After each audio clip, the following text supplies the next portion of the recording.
ಗುರು market full down ಐತೆ, ಯಾರು ಬರೋಕ್ಕೆ ಹೋಗ್ಬೇಡಿ ಈ ಕಡೆಗೆ.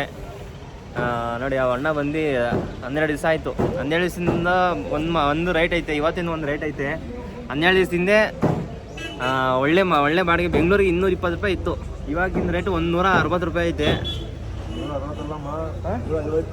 ಇವತ್ತಿನ ರೇಟು 150 ರೂಪಾಯಿ ಐತೆ. ಯಾರು ಬರೋಕ್ಕೆ ಹೋಗ್ಬೇಡಿ ದಯವಿಟ್ಟು. ಸಿಕ್ಕಾಪಟ್ಟೆ ಗಾಡಿಗಳು ಮತ್ತು ಇಲ್ಲಿ ಮೊನ್ನೆ ಸೇತಿ ಎಕ್ಸ್ಪ್ರೆಸ್ ಅವರು ಅದೇ ಹೇಳಿದ್ದು, ಮಾರ್ಕೆಟ್ಗೆ ಬನ್ನಿ ಇಲ್ಲ ಅಂತಲ್ಲ, ಬಂದರೆ ಲೋಡ್ ಕನ್ಫರ್ಮ್ ಮಾಡ್ಕೊಂಬನ್ನಿ, ಇಲ್ಲ ಬರೋಕ್ಕೆ ಹೋಗ್ಬೇಡಿ ಅಂಥೇಳಿ ಮಾತಾಡೋದು.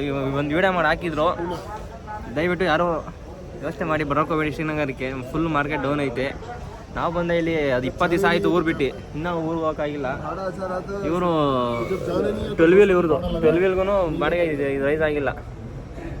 ನಾವು ಮತ್ತು ಇವರು 2 ಟ್ರಿಪ್ ಲೋಕಲ್ ಮಾಡ್ಕೊಂಬಂದು ನೋಡಿ. ಇಲ್ಲೂ ಫುಲ್ಲು ಪಾರ್ಕಿಂಗ್ ಫುಲ್ ಆಗೈತೆ, ಮತ್ತು ಇಲ್ಲೂ ಅಷ್ಟೇ ಪಾರ್ಕಿಂಗ್ ಫುಲ್ಲು.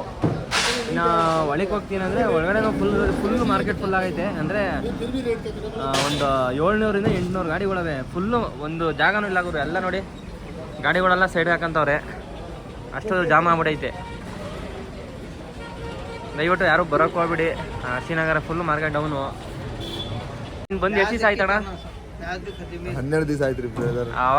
ಅವಾಗ ಎಷ್ಟು ರೇಟ್ ಇತ್ತು, ಇವಾಗ ಎಷ್ಟು ರೇಟ್ ಐತೆ? 150 ಐತೆ. ನಿಮ್ ಬಂದಾಗ ಎಷ್ಟಿತ್ತು? ನಾನು ಬಂದಾಗ 180.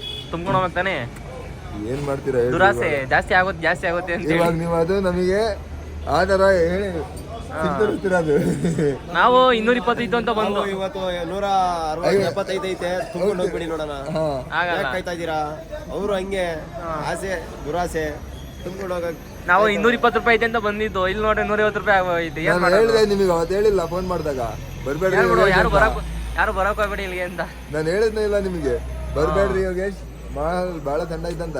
ಏನ್ ಮಾಡೋಣ, ಬಂದು ತಗ್ಲಾಕೊಂಡ್ಬಿಟ್ಟಿದೀವಿ. ಬಿಟ್ಟು ಯಾರು ಬರೋಕ್ ಹೋಗ್ಬೇಡಿ.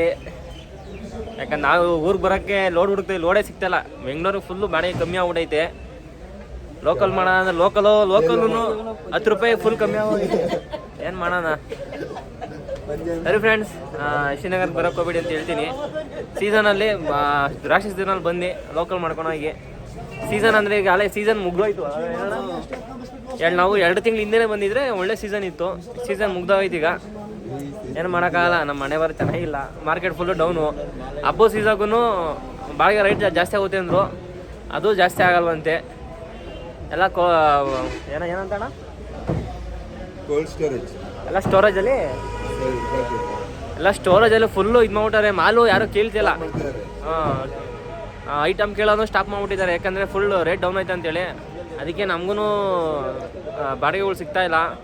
ಪಾಪ ಲೋಕಲ್ ಅವರು ಅಷ್ಟೇ ಎಲ್ಲ ಗಾಡಿಗಳು ಖಾಲಿ ಹೋಗ್ತಾ ಇದ್ದಾರೆ.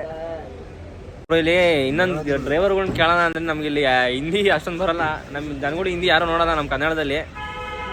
ಅದಕ್ಕೆ ನಾವು ಇರೋ 4 ಜನಕ್ಕೆ ನಾವು ಮಾಡ್ಕೊಂಡಿದ್ದೀವಿ ವೀಡಿಯೋಗಳ. ಅದಕ್ಕೆ ಟ್ರಾನ್ಸ್ಪೋರ್ಟನ್ನು ಪಾಪ ಆದಷ್ಟು ಟ್ರೈ ಮಾಡ್ತಾವನೆ ಲೋಡ್ ಕೊಡ್ಸೋಕ್ಕೆ, ಬಾಡಿಗೆ ಜಾಸ್ತಿ ಮಾಡೋಕ್ಕೆ. ಇಲ್ಲೂ ರೇಟ್ ಇಲ್ಲ, ಪುಲ್ವಾಮನೂ ರೇಟ್ ಇಲ್ಲ, ಶ್ರೀನಗರಲ್ಲಿ ಹೋಗಿಲ್ಲ. ಏನೋ ಸೋಂಪುರ ಯಾವುದು ಸೋಂಪುರನೂ ಅಲ್ಲೂ ರೈಟ್ ಇಲ್ಲ. ಆಮೇಲೆ ಇಲ್ಲಿ ಆಚೆ ತಿರ್ಗಾಡೋಕ್ಕೂ ಬಿಡ್ತಾರಲ್ಲ ಪೊಲೀಸವರು. ನೋಡಿ ಎಲ್ಲ ಆರ್ಮಿಯವ್ರು ಬಂದಿದ್ದಾರೆ. ಯಾಕೆ ಅಂತ ಗೊತ್ತಿಲ್ಲ. ಟ್ರಿಪ್ ಏನು ಇರಲಿಲ್ಲ, ಈ ಟ್ರಿಪ್ಪಿಂದ ಮಾತ್ರ ಅವರೇ. ಸರಿ ಫ್ರೆಂಡ್ಸ್, ಎಷ್ಟು ಹೇಳೋಕೆ ಇಷ್ಟಪಡ್ತೀನಿ. ಇನ್ನು ಯಾರು ಈ ಕಡೆಗೆ ಬರೋಕ್ಕೆ ಹೋಗ್ಬೇಡಿ ದಯವಿಟ್ಟು. ಲೋಡ್ ಆಗಿದ್ರೆ ಮಾತ್ರ ಕೇಳ್ಕೊಂಬನ್ನಿ, ಇಲ್ಲ ಸುಮ್ಮನೆ ಬರೋಕ್ಕೆ ಹೋಗ್ಬೇಡಿ. ಅಣ್ಣ ಹೋಗಿ ನಾಷ್ಟ ಮಾಡೋಗಿ ತಿಂದ್ಬಿಟ್ಟು ಇಲ್ಲ ತಿರ್ಗಾಡ್ಕೊಂಬರೋಣ. ಇವರು ಸಿಕ್ಕಾಪಟ್ಟೆ ಗಾಡಿಗಳು ನೋಡಿ, ಪಾರ್ಕಿಂಗ್ ಫುಲ್ ಆಗಿಬಿಟ್ಟೈತೆ. ಇದೇ ಗಾಡಿ 12 ದಿವಸ ಆಯ್ತು ಬಂದು ನಿಂತಿರೋದು. ನಮ್ದಿಲ್ಲ ಐತೆ ನೋಡಿ, ನಮ್ದಿಲ್ಲ ಐತೆ. ಇನ್ನೊಂದು ನಮ್ಮ ಕರ್ನಾಟಕ ಗಾಡಿ ಯಾವುದೋ ಬಂದಿದ್ದು, ಬಿಜಾಪುರ ಗಾಡಿ. ಅವ್ರನ್ನ ಒಂಚೂರು ಇಂಟ್ರ್ಯೂ ಮಾಡ್ಕೊಂಬರ್ಬೇಕು. ನೋಡಿ ಗಾಡಿಗಳು ನೋಡಿ, ಸಿಕ್ಕಾಪಟ್ಟೆ ಗಾಡಿಗಳವೆ. ಯಾರು ದಯವಿಟ್ಟು ಬರೋಕ್ಕೆ ಹೋಗ್ಬಿಡಿ.